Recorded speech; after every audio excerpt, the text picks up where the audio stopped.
কি আপনি কোথা থেকে এসেছেন আর আমাদের এই ত্রিনেত্র ট্যুরস অ্যান্ড ট্রাভেলসের সঙ্গে গৌহাটি মেঘালয় ট্যুর আপনার কেমন লাগলো একটু যদি আমাদের সঙ্গে শেয়ার করেন। আমার নাম মানস চক্রবর্তী।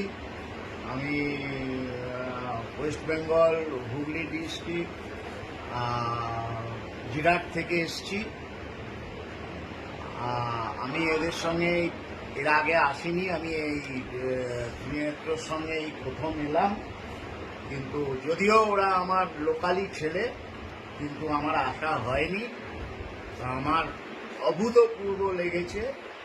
আমি এর আগে অনেকগুলো ট্যুর অ্যান্ড ট্রাভেলসের সঙ্গে বিভিন্ন জায়গায় গেছি, কিন্তু এদের মতন মানে আন্তরিকতা এবং এদের পরিষেবা আমি এর আগে সত্যিই পাইনি। এখানে কোনো কিছু গোপনীয় কথা নয়, এটা একদম আমি আমার মনের কথা বললাম। ধন্যবাদ দাদা, খুব ভালো থাকুন, সুস্থ থাকুন।